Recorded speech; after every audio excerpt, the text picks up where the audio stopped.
Good morning. With the help of Hashem, we are learning Yerushalmi Trumois Perek Ches Halacha Gimel. We are in middle of the sugya of Gilui about the prohibition that Chazal imposed for us not to drink wine, water, or milk that were left uncovered during the times of Chazal, even for a very small amount of time, unobserved. We're learning today Daf Ayin Vav. We left off on Daf Ayin Vav Amud Aleph. 3 lines from the top of the Amud, Amar Rabbi Yossi Berabun. And together with the sugya of Gilui, we are also learning about other dangerous practices that one is to avoid, because the Gilui was also because of a danger issue. And we actually will have 3 more daf. That means Ayin Vav, Ayin Zayin, and Ayin Ches that will continue to teach all about this broader topic, and every now and then coming back to the specific topic of Gilui. So we're going to learn now about staying away from potential poison. We're going to learn different opinions, whether fire or heat burns away venom, the type of venom that they were concerned about in these liquids. We're going to learn about wine in a wine strainer, just to know that in the times of Chazal, the wine strainers that we refer to is basically two receptacles, one on top of the other, with a filter in between them.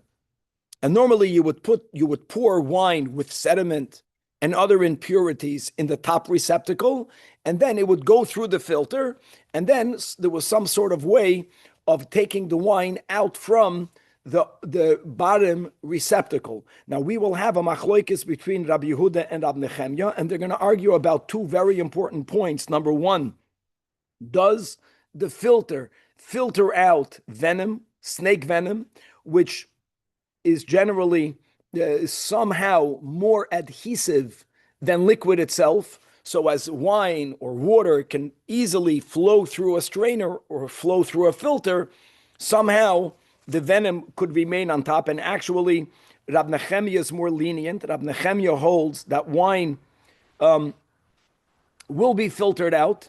So in such a wine receptacle, even if the top receptacle was left uncovered, which means there's a possibility that there's venom in the wine on top, it doesn't matter if you are drinking from the wine in the bottom.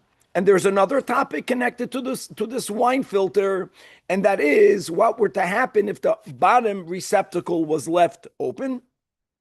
That will be a problem because it's already filtered. But here there's something else that might prevent the snake of coming b'chal to drink from it, and that is that since wine is dripping from the upper one to the bottom one, tif tif, drip drip, that type of movement in the liquid, again, machloek is amazing. Tanoim, whether that scares, let's say, a snake away. Here, Rab Nechemya is more machmer, and he holds that the snake is not scared away from this consistent dripping.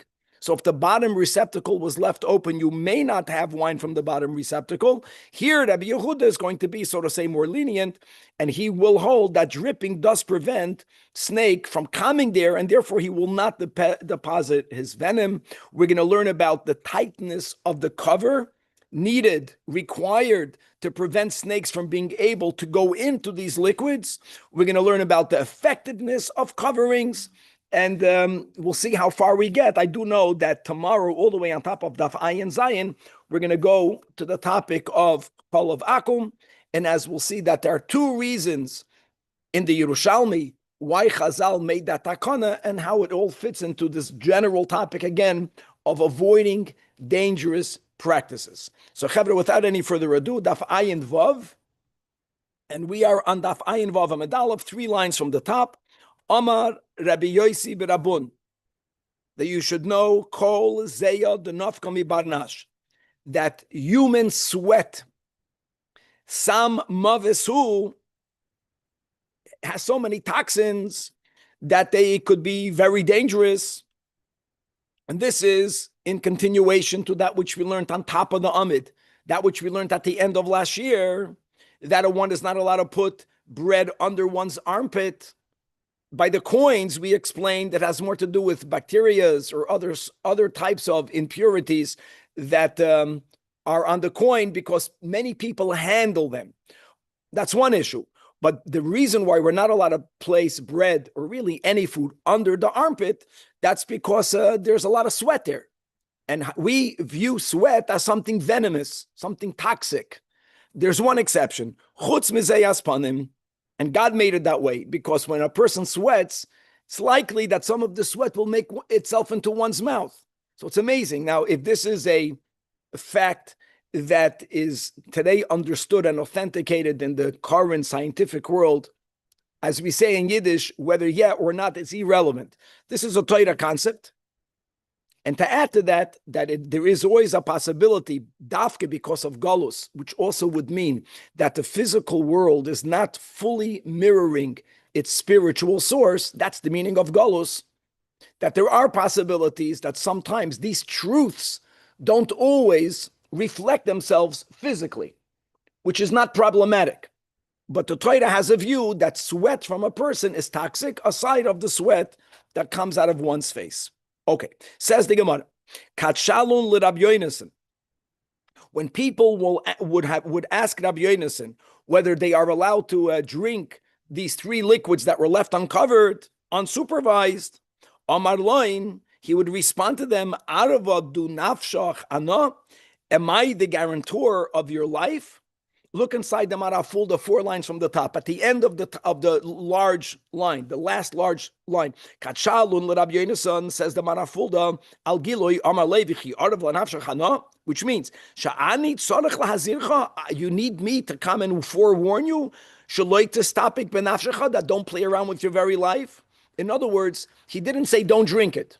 You know why he didn't say that, Aviv? Because sometimes when you answer the question, you give legitimacy to the question. Guy had a shayla, yes or no? No, you can't do it. He told me, is that a question that you're asking of me? In other words, he almost shamed the one who asked, which normally that's not something we're allowed to do. In topics of danger, that's exactly what we do. We have to leave such a strong impression that that's not even a question. Now you have a kasha, I have an answer. It's not even a question because it's a dangerous issue. Actually, the Rash Shirilio has a different understanding of this Rabbi Yonasan. The Rash Shirilio is more or less in the middle of the right column, and what he meant to tell him was, not the way the Marafulda learned, and not about uncovered drinks. He actually felt that any sweat is at least potentially venomous, toxic. Koloimer says that that really you should be careful even from facial sweat. That's the hemshech. So he was more machmer. And to mention something, I don't mind repeating this again and again, these are not arguments in mitzias, whether facial sweat is toxic or not. It's certainly less toxic. Question is there a threshold, a halachic threshold, in which we say, well, it's such a small percent, such a small likelihood, or it's only toxic for someone who has such a weak immune system that we don't have to halachically be concerned for it and make a ban that no one should stay away from it. And Rabbi Yonasan was more machmer halachically, even if it's a suffix, sveka.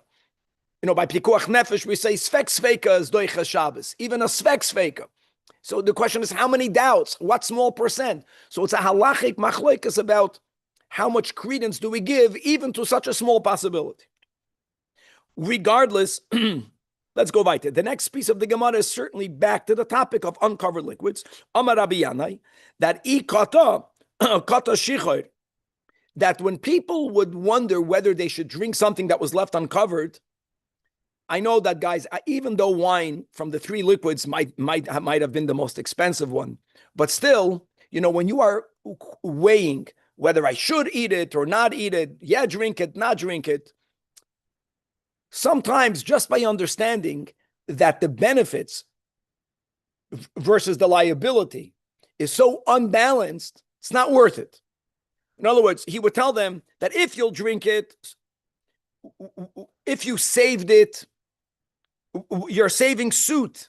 Your saving suit means that, okay, so you have this cup of wine, so you can drink the wine. Why are we calling wine suit? Because if you will get poisoned by it, what are you going to lose? You're going to lose your life. Your money or your life. The Ganav tells the victim, and the victim says, "Ooh, let me think about it." No, there's nothing to think about. The oivid, but if you're going to lose oivid margoli, you're going to lose a pearl. In other words, always emphasizing how worthwhile it is, especially when it comes to topics of life danger, to always err on the side of super caution. Okay. Even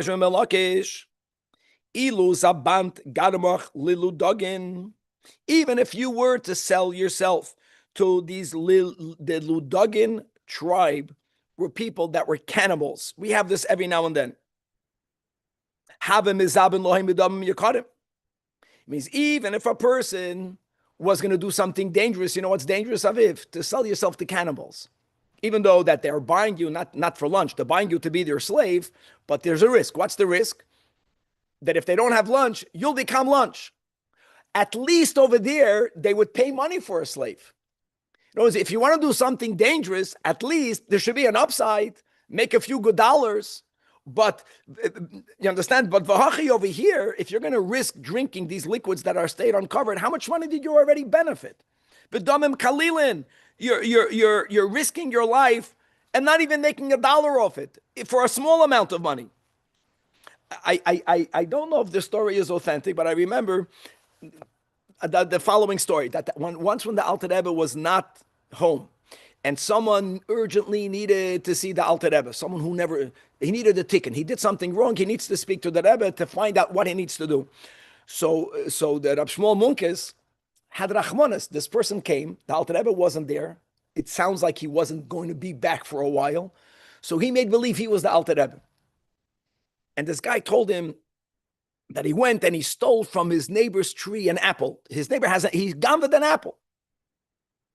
Okay, so he told him, for a few minutes, you have to get down on your hands and knees and eat grass. That was the tikkun. And the Alter Rebbe comes back and he sees there's a guy on his hands and his knees in front of his yard eating grass.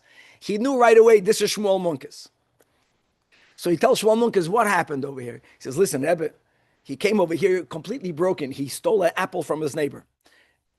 Guys, the story might not be correct. I just heard the story and I'm sharing it. So the Alter Rebbe told him, so for that you told him to get, he says, yeah, Rebbe, if you are stealing already, steal $1 million. If you're stealing and you only steal an apple, you're stam a behema. A behema should eat grass. This is similar to what the Gemara is saying. In other words, if you want to do something stupid, at least make $1. At least sell yourself to cannibals. So you might lose your life, but at least your family will have a few dollars. But to go and drink something uncovered, you're stam a fool. The Gemara is all trying to impress how, if you would realize how dangerous it is, even if it's only 1 from 100, so what? Russian roulette, the Mishagas with the gun. Let's say there's 100 chambers. Why would you do that? You might lose for what benefit? There's no upside. What, you're going to benefit the little cup of wine? Says the Gemara right. Tani, we learned in a Brais. Maim shenizgalo, water that became uncovered. Lo yerabetz behem b'toich beisai. That it was common practice then meaning during the times before we had solid floor coverings. You know what the floor in the home was made out of? Earth. Now, you don't want for the home to become dusty. So every now and then they would sprinkle the floor with water, because as we know, once earth is a little bit wet, right, it doesn't allow dust to rise because it's wetted. So that's called to be merabetz. People actually sometimes used wine because of the scent that our wine gave. They used a little bit. So says the Braisa, don't use waters that was left uncovered, even not to dust your floor. Imagine, and you would think, why not? You're not going to drink it. I'll tell you why not. Because a person on their feet, as we'll see later, as in the hands, because there are nails, it's not that unusual. Again, I'm not talking about a big percent, but there's enough of a percent that by the nails, there is some sort of disconnect between the flesh and the nail. And that's the place where poison can enter. Don't forget, just touching snake poison, even if it's venomous, if it doesn't go into you, it's not going to hurt you. But we don't want to touch it. We don't want your feet to step on it. And similarly, don't even spill it out into a public area. Same concept. Because people used to walk bare feet. Now also, not everyone did it. A small amount of people, but a person might walk without anything covering his feet, separating his feet from the ground. Furthermore, that's a very important point of the Braisa. Unlike the laws of kashrus that are given to the Jewish people, there's nothing wrong with a goy eating not kosher. There's nothing dangerous for the goy eating not kosher. But when it comes to this concern of uncovered liquids, this is about it. We're all human beings. It's going to kill a person. So don't give it to a goy. Lo yashkenu l'goy. Unlike, again, your treifa food you can give to a goy. It won't hurt him. This can hurt him. And not only that, you can't give it to someone else's animal, but you can give it to your own animal. Now the problem is, hold on, we're not allowed to kill our animals. I get it. I can't kill my fellow's animal because I'm damaging him financially. I get that. But why would I be allowed to give it to my animal? Doesn't make sense. I'm not allowed to kill my animal. So that Asherilio, in the third line from the left, third line from the top in the left column, he brings this sugya in Bavli, Avodah Zarah Daf Lamed Amud Beis, and the Gemara in the Bavli, see, in Yerushalmi, they didn't say things because they were taking it as a given, you know it. The only animal, or one of the animals that Chazal knew that are not affected by poison is a cat. A cat will overcome snake poison. However, until it overcomes it, it becomes weakened. So if it's my neighbor's, I don't even have a right to temporarily weaken my neighbor's animal, even though it's not going to kill it. That is something that I have a right for me. Since it's not going to kill it, why can't you weaken it? Because let's say the neighbor wants to sell his cat. He'll sell his cat after he drank your snake poison. The buyer is going to find him to be weak. He'll lose money. But if I'm deciding to give it to my own cat, since it's not going to kill him, since he'll overcome it, there I'm allowed. That's what he teaches. That's from that's what the Gemara says. Again, moikila bechatul aketzele dolemazik le'eres the shunra dolemazik le'eres. How do we know that a cat is not affected by poison? Because the shunra, that's another word for cat, achale lechivya, that cats eat snakes, and nothing happens to them. So if that's the case, why can't you give it to your neighbor or the chavrei, to your friend? Loi, why? Kama mishum the chatishe, because it's going to weaken. It's not even permanent. It's going to temporarily weaken the cat. Aval you're allowed to do that. Ikachish hadar body. Gavaldik, that explains it. Says Gemara back in the Braisa, bayim shenis galu, water that is uncovered.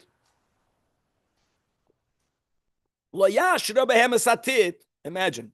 Don't even wet clay with it. Can you imagine? Now, what's wrong with that, Aviv? Because people would need the clay with their hands.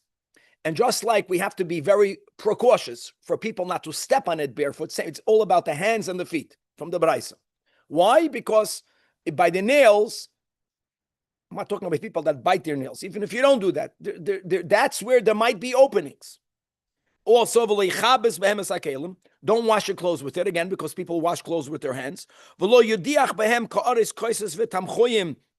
Don't wash your utensils with it. It's all about the hands. That if you're going to be using it for your hands, feet, and face, that's where all of the crevices or entrances to the body, the ikir is on the face, but to some degree, your hands and your feet. Not even only your hands, you can't do that. However, the Braisa continues that no, not so pashut. Lo yasru ela mekoim sirtam. The word sirta means an indentation, which means that he held that even the worst venom, if it doesn't sit on your skin, it's never going to make its way in there. So if you have smooth body parts, there's no concern for you to touch it. Easy on, easy off. If there is a sirta, if there is an indentation, then the venom, if there is venom, it will sit there. And that's where it can get absorbed. However, even Acherim say that panav, kesirtein, that your face is sirta. Why?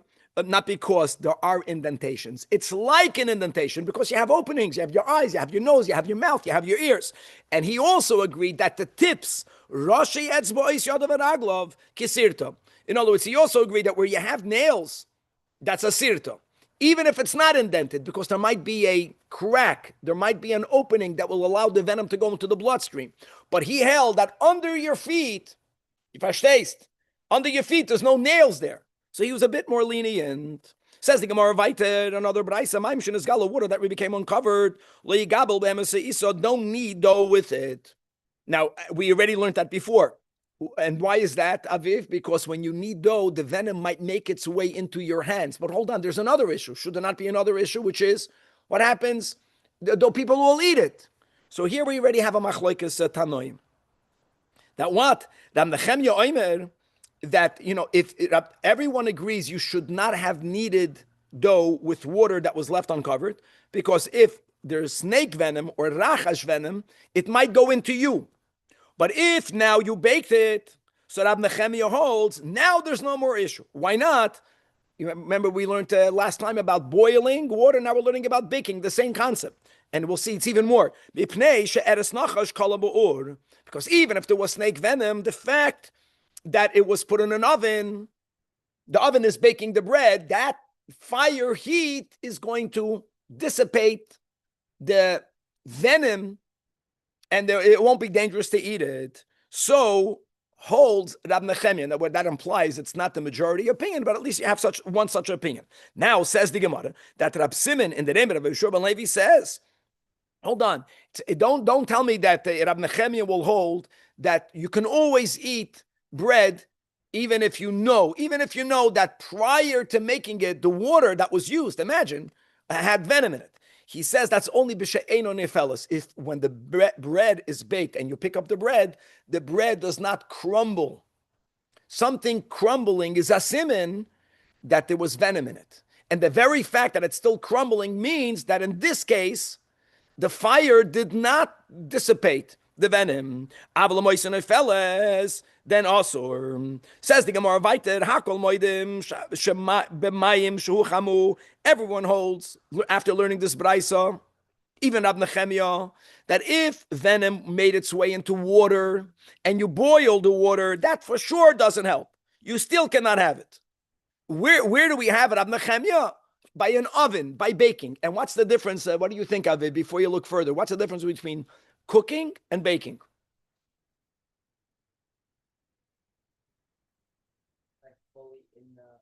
That's exactly what the Gemara says. When you put something in an oven, you don't need to have anything separating the bread and the fire. I'm not talking about the fire burning the bread. I'm not denying the fact that in our ovens, many of us, we have trays upon which we put the dough, right? But you know how they used to do it then? And how many people might do it today? They would stick the dough on the inside wall of the oven. In other words, when you bake bread, you're not chayiv to have a keli separating the fire from the bread. When you boil something, the only way you boil something is by putting something in a receptacle, in a keli. So by default, there is something that's chaytzitz between. That's the difference. It says why? Ma bein pasim, ma bein amayim, kan, by the bread, ha'oir, meaning fire, shoylet means it dominates. It dominates because there's nothing separating it, or there doesn't need to be something separating it. But when you boil something, the water was placed in a keli. Ein ha'oir shoylet kan, ein ha'oir shoylet. Now the Gemara is not saying another thing. The Gemara is explaining why. Why is it that the fire is not shoylet on the venom? Why? I'll tell you why. Because when you boil the water, hakli mafsik. This is great. The kan ein hakli mafsik. Beruchnius, when we're speaking about, let's say, the fire of Torah, halavai, will burn up the poison of the Yetzer Hara, and sometimes it doesn't work. Why will it work? Why will it not work? Because I'm a keli. Me. If I'm an ego keli, then the me is such a big keli that it interrupts. There are two people that learn Torah. One person walks away saying, wow, God is amazing. So wise, God. Some people learn Torah and say, why, I'm so smart. I understood it. You see right away, it's amazing. In other words, if a person feels oneself to be an ego, then the fire ain't getting rid of no poison. Shmuel says that Shmuel was very lenient. And guys, don't, for the record, Shmuel was a doctor. That ma yasali Rasha zeh. A nachash is called Rasha. He says, I'm not worried. You know, this wicked one, the nachash cannot get to me. You know why? Because I only drink hot water. It doesn't mean he only drank hot water. It meant that he boiled all his water. And even if he waited for it to cool down, he was supervising it. So Shmuel argues with what we're saying right now. Shmuel was of the opinion that even if there's venom in mayim, if it's boiled, it's no longer a problem. Says the Gemara, Mil Sayamet. In other words, Shmuel's statement implies that soinen shenasu chamin, that if the water was uncovered when it was cold, now you boiled it, he holds. So let me use my words. Shmuel held that the fire of the Torah will burn the Yetzer Hara, even if the guy has an ego. Maybe you have to just learn more Torah. Okay. Amar Rab Chanina. Again, referring to the snake now into a Rasha. Rasha zeh date nikia. I have a better thing. That snakes are, in Yiddish, fine schmeckers. They're picky. They have refined taste. And that is, the ein shoyse chaim shenasut soinen. It's amazing. He says something else, that after water is boiled, Rab Chanina is not agreeing with Shmuel. He's saying something else. After water is boiled, somehow, the water is not as sweet, even when it cools down. That water is not as sweet as it was before you boiled it. If a person doesn't have that experience today, I would argue the water that we're drinking is so poisoned already with who knows what they put into it. First they put in poison, then they put in new poison to be mevatel the old poison. And then they put in this, and they put in chlorite and chlorine and alamaises. But I'm saying if you were to go to Schweiz and you would drink water out of the mountains, sweet water. And that water that's boiled loses some of its sweetness. And snakes don't want that water. So he had another leniency that any water that was boiled no longer has to be covered the whole time because snakes won't take it. And that again, the Gemara says, that's not everyone's opinion. That Milsei Amra, that he's implying with the statement that Chamen v'nasut soinen mutarim. In other words, if you put Shmuel and Rab Chanina together, you know what they're basically saying? That are very simple. You don't be concerned about uncovered water. Take any water. I don't care if it was left uncovered. Boil it, not because you have to drink it when it's hot. If you put them both together, and then you can always drink it. And the Gemara says that we argue with both of them. Rabbi in the name of Rabbi Yechanan. Don't forget, Shmuel wasn't Bavel. No. Bang zeh asa. Not I agree with Shmuel. Not I agree with Rab Chanina that snakes are not such fine schmeckers. And he's not debating the fact that after you boil water, it loses some of its sweetness. So what? The snakes are thirsty. They'll drink it. They can put venom in it afterwards. And if they consumed the water and deposited venom prior to boiling, he disagrees with Shmuel. He doesn't hold that the boiling the water will get rid of the venom. So it's amazing. Again, it's not a machlekes in Metzias. It's never that way. It's a machlekes, and everyone agrees that it diminishes the chances. In many cases, it's going to get rid of the venom. There is still a fraction of a case where the venom will remain. Everyone agrees that snakes, if they have a preference, they would choose sweet waters more than the cooked waters that cool down. But still, sometimes they'll drink even from that. Do we halachically have to be chayish to that or not? That's just a simple approach. That is the machlekes here between these Amoraim. Moving on to the Ayin Vavim and Beis. Says the Gemara Masnisa Mesnayel Rabbi Yechanan that there is a brisa that will back up the chumrah of Rabbi Yechanan. It says in the brisa Chamen that when you have hot water, coals man shemaylan hevel, if it's so hot that it's still steaming, then harei elu mutarim. Clearly, now what does this refute? It mamash refutes Rab Chanina. Why is that? Because according to Rab Chanina, you don't need the water to be steaming. Even if the water became cold the way it used to be, a snake won't drink from it. The next statement in the Braisa will refute Shmuel. But if waters that are left uncovered before they were boiled, the Braisa says clearly, even though they were boiled up, doesn't matter, right? And like we learned, even Rab Nechemia can agree to it. Because the Braisa befedish goes against both Rab Chanina and against Shmuel. So it's not just a machlekes Amoraim Rabbi Yechanan against them. No. You have a Braisa, you have a Tana that is siding with Rabbi Yechanan. Now, how did Shmuel make a statement? Either he never knew the Braisa, or maybe, I don't know how much. I'm making an important statement. I once heard a shir from Rabbi Hershel Schachter on this topic, that even though generally we have this premise that Amoraim cannot argue with Tanoim, which is why Chazal have to justify that Rav Tanahu Palik. By the way, you have the same thing with Ilfa, less times, but Ilfa was a chaver of Rabbi Yechanan. So you can say that in the earlier Amoraim, and if I remember correctly, the Yerushalmi that was written earlier, even though just a bit earlier, doesn't have this as such a hard and fast rule. They weren't that bothered as we have in the Bible. Like, how can you say it? Meisvei, Shteit and Abraisa, otherwise. Okay, they can. I think there was more koyach for them to argue even with Tanoi. Says the Gemara Vayt. Did you say that the opinions of Shmuel and Chanina is like Rav Nechemia, even though it's not exactly? No, they're not. And Rav Nechemia is also an Amoira, even though Rebbe just don't come in the Bavli. Rebbe, it's a Tana. I'm sorry, I take it back. Yeah, it's not. I take it back. Atana, correct. No, it's not. Said, right? It's not. The Gemara said. How was regarding the strainer? That's correct. No. Saying maybe is No. Similar to I don't think so. I don't think so. No. Okay. Now, May Kivashim.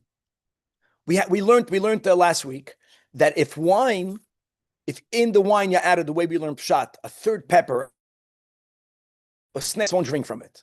In other words, another important rule. Don't forget, guys, at least in the earlier stages, Gilui was only Mayim, Yayin, and Cholov, not fruit juice. Fruit juice was not something where we had any concern of it remaining uncovered. Snakes would not drink from it enough for Chazal to make that takana. So what happens if you have water that's imbued with the juices of a product, of a vegetable, of a fruit? So like this, Mei Kivashim, if you pickled whether it's vegetables or fruits in water, that means it sat there for a very long amount of time, which means the taste of the fruit or vegetables really permeated the waters. Or umei turmusin, umei shulakos. There is two ways of cooking. There's cooking and cooking intensely. Almost that there is a bean, and this type of bean, I'm afraid that we were not live streamed until now. Anyways, this type of bean, you need to cook it 7 times, we learn in Zajac, for you to be able, and then it becomes from very bitter, very sweet. Cooked and cooked and cooked and cooked and cooked. In other words, you see how much sometimes certain things were made in nature in Ba'ofen, that a lot of avodas needed. So in all of these cases, these waters are so affected by the vegetables or by the fruits. They are like the wine that I mentioned. And therefore, from that point on, even if you don't go with Shmuel, even if you do have to make sure that the waters that you used initially are waters that were left covered, but now they're mutarim, they won't drink from it. It's like Mei Peiris. But that's only, let's say, if you pickled something in it. But mayim shehidiach behem kavasim, but if you only rinsed already pickled food, you understand? Or you rinsed vegetables that were previously cooked. You rinsed the turmusin. It's not the waters that were used for their cooking. Yeah, some of the taste went into it, but not enough. Like a third pepper, then with the wine. But the other wines that have a little bit of a flavor we learned is problematic. Then they halel wasurim. Now, hidiach behem anovim v'ufshin l'chayla. But if you rinse, whether it are ripe grapes or unripe grapes, for a sick person, similarly, even though the type of rinsing, Mistama, was more than just a simple rinse, but it's not enough. Says the Braisa, it also remains prohibited, asur, which means it's not viewed as fruit juice. It's only waters in which grapes were rinsed. Says the Gemara Vayt. And we spoke about it in the intro about this wine strainer. So the wine strainer, again, guys, there are 2 receptacles, 2 issues here. Number one, if the top one was left uncovered, will we say that the strainer strains out the venom, and therefore one will be allowed to drink wine from the bottom receptacle if the bottom one was left covered? The other issue is what happens if the bottom one was left uncovered? Would we say that since wine is dripping from the top to the bottom, that dripping sound scares the snakes away? These are two different topics, and machlokes on both between Rab Nechemia and Rabbi Yoga. Machlokes Tanoi. Says the Brais, when you have such a wine straining device, so Rabbi, now, the most confusing part is who said what. We're going to go with the Girsa that Rabbi Yehuda says. Rabbi Yehuda is the one that is machmer. Rabbi Yehuda holds regarding the strainer that venom is not strained through a strainer. And therefore, if the top one was left open, by the way, they are debating whether you can have wine from the bottom one. Everyone will agree that if the top receptacle was left uncovered, of course you cannot have wine from the top receptacle. So he says, Im hoyep kukamil ma'ila. Rabbi Yehuda is machmer. Rabbi Yehuda holds only if the top one remained covered, then afal pishi pesuchen milamatan, even though the lower receptacle remained open. So then he says you are allowed to have it. So he's saying two dinim, guys. First of all, if the top one is opened, then the venom won't be strained out through the filter. It's going to go through the filter. So he's machmer there. He's makel by holding that even though the bottom one has another opening, but since wine is dripping continuously from the top to the bottom, the dripping movement and sound is enough to keep the snake away. Rab Nechemia argues with both. He's machmer and makel. Rab Nechemia holds wine is strained through the filter. If the top one is open, you can drink wine from the bottom one. But if the bottom one was left open, even though it was dripping the whole time, drip, drip will not keep the snake away. Rab Nechemia Omer, if the bottom one was covered, needed to be covered, then even though the top one was open, only then can you drink it. Mutter. Why? Because it will be filtered out, and you have a oimid mil mylon. It's going to be in the top one. No one can drink wine from the top one, but it won't affect the bottom one if the bottom one was covered. If the bottom one is opened, then the sound of, or the movement or the vibration of the dripping wine will not keep the snake away. Again, just beruchnius, if we're speaking about the snake as the Yetzer Hara, and wine is Yena Shel Toira, so you can say that the Yena Shel Toira, Avada will keep the Yetzer Hara away. You have to, the question is, how much Yena?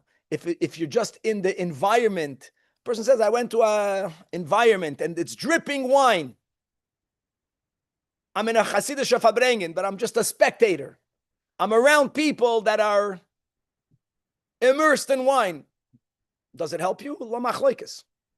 There's a story with the Alter Rebbe that there was a chassid. It's a great story. He made a hachlata. He's never going to take a carriage with the horse to go visit the Rebbe. Why would he do that? It's a mitzvah. He's going to walk by foot. He said that the only mitzvah that he has that's pure is going to the Rebbe, and when it comes to the next world, they're going to give him a reward for the one mitzvah that he has. He doesn't want the horse that took him to be a partner with him in Gan Eden. He wants to be without the horse. That's what he said. And when he got very old, he had no more koyach, but he was insisting. He's only walking to the Rebbe. And there was a big snowstorm, and at some point, he had no more koyach to walk. And he's stuck in a snowstorm, and he's going to freeze to death. And as he's about to pass out on the snow to die, a guy was going by, and this guy was transporting alcohol, vodka. And the guy saw a guy on the road, and he gave him a lift. Not only gave him a lift, he was going through the village, through Liazno, Liadi. He was mamash. He took him to the Rebbe. Now this guy Nebuch was put in the back of the wagon. It doesn't help when you're freezing and you're in the back of the wagon. Just because you're not laying in the snow, you're going to die from the wind. So he says he was put in the back of the wagon. And then he realized that the barrels are filled with vodka. So he asked permission, and the guy allowed him to drink a little bit of vodka, and he warmed up, and he lived. And they say when he came to the Alter Rebbe, to the 770, he took the guy in. He wanted to thank him. And he went in there, and he said a big miracle happened to him, and they made a whole dance. And he told everyone what happened, how he was Pashut saved. And he said that he learned the following lesson. What did he learn? He says that Torah is compared to water. And just like there's many parts of the Torah, there are many different types of water. Mashke is Chassidus, the previous Torah. So he says, I was freezing to death. So what saved me? Chassidus. But he says, I was sitting amongst barrels of vodka. I was still going to freeze to death. You know what saved me? When I took it in. It's just being in the arum. Many people feel I'm good. I put myself in the environment. That ain't going to help you. tip is not going to help you. Okay, Gavaldik. Amar Abulazar. Says the Gemara, let's go back to Rav Nechemya. That Rav Nechemya holds that venom is strained out. That when do we say that it's strained out? That's only the Shaloi Taraf. When you did not mix. I just went to the Weiss residence for Friday night meal. And what did I see? I saw there a wine strainer. Mamish, the same thing. There was a big wine bottle called, you'll know the name of it. It's for the wine to breathe. A decanter. But then I never saw a nuchidish that you put this thing on top of the decanter. So when you pour the wine in it, the aerator. So he's saying like this, that if you force the wine, so I saw the wine going through one thing to go into the bottom one. If you force the wine, even by moving it, that force makes the venom go through. When does Rav Nechemya say that the venom doesn't go through the filter? B'shaloi taraf. Avol taraf aser. That's another lesson. That when you force, you learn the mimer. Ain't not going to work. Can't force it. You have to let the person appreciate it and love it and do it. Then the Torah permeates. Says the Braisa weiter. Login betikoi mutter. So here we're speaking about a log is a flask. The flask was left open, but the chest in which you put the flask or the bottle was left open, but the chest is covered. That's good. Mechusa. But if the flask is outside the chest and it's not properly plugged, now if it's not properly plugged, what's the chiddush? The chiddush is that even if you placed a sefer on it, you shouldn't have done that. You placed a board on it. But if it's not plugged, the snake is going to make its way in. Gavaldik. How did the snake get there? We'll see stories that the snakes, they have the koyach to lift up the cover and to go in there. And then when they leave, they put the cover back. You won't even know. But if the flask was properly plugged, even though the rim of the flask was open, chutz is not outside. Chutz means tight. If you have a tight plug, even if the beginning of the flask was open, that means that the snake was able to begin to go in there, but he got stuck by the plug. Gavaldik. Then mutter. Now the Gemara says regarding the last line of the Braisa, how tight does the plug have to be? You know how tight? For you to be able to lift the flask by the plug. And by the way, you know what that would mean? That would mean that the larger the bottle, the tighter it has to be, which doesn't make sense. Because if it's a very large bottle, maybe the flask was a standard size. And if not, it's not plugged strong enough. This little shvifoin snake can work its way in. But the other one says, no. That as long as it's tight in the inside where you cannot get in there. So it doesn't matter if it's not as strong as you can lift it through the plug. The point is, if you're going to take, guys, a karkar is some sort of instrument that's very sharp and very thin that people used when they were weaving. So if that instrument cannot fit because of the plug, das is good genug. Amar Avba, mando avatavus. The best way to do it is to do both. Side to plug it, and then to cover it. Says the Braisa weiter, login. If you have these flasks that were not plugged, but you left them inside the shida tevo migdal, different types of bigger utensils, and you forgot it there, that means you did not, you stopped guarding it, and then you found it as you left it, it's usher. But if prior to forgetting it there, you previously made a bedika inside the shida tevo migdal, and they are closed rooms, and then mutter, in other words, even though you were not actively watching you were not like according to this, what would happen if you would have an uncorked bottle of wine inside your fridge? That would be a good mashal. Yes, what about in your car? What about and if you were boidik your car, which is not that common. If you were boidik your car, I would say that maybe, I don't know, maybe some rodents cannot live in the coldness of the fridge. And then al pi kabbalah you can't drink it, but al pi halacha maybe you could. Now the Gemara.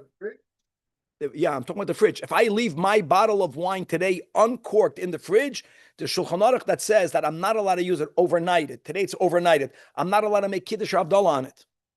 Says the Gemara, Chad uvda asa kumet. Yes, I would not drink it either. Same thing.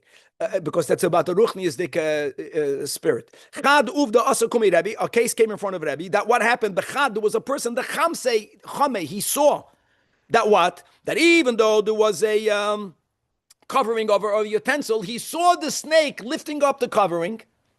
There's a board on the flask, and drinking and leaving and putting the board back.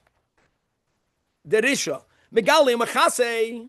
In other words, is there such a possibility? Yes. So Amar Rebbe says, Mepnei Rasha Zen Eskalkal Es Hakisoin, just because such a thing is possible, it doesn't mean that we're going to say that a covering is not enough. That's such an unusual thing. If you saw it, it's a problem, but we're not going to be chayish. I want to leave one more line on Daf Ayin Zayin. Amar Avmana, loy mistabra de lo hahi huvda ta'u aser. However, it's not reasonable to say that the Rebbe told that person that you can have. No, once you saw the snake going in that story, then you have to be chayish that he deposited venom.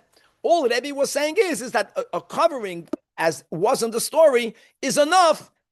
Unless you see the snake opening up. I know we're late, but I want to read in the Alter Rebbe Shulchan Aruch Choshen Mishpat.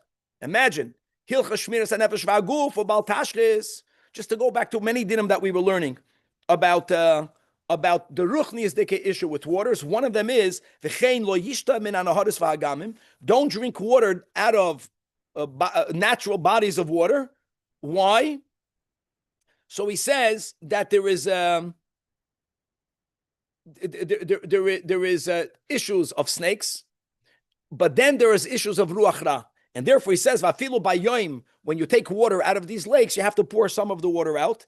Tzarich lishpoich ma'at min hamayim kodim sheyishta lefi sheyesh mayim haroim sheshasim hem hashedim banahar, and that's the way the shadim get healed. And now the shade left some of his shadus in there. And the way you resolve it is by pouring some of the water out. My teacher always did it. He did it in a very discreet way. Many people say, yeah, that's only if you drink it straight out of the nahar. Lav dafka.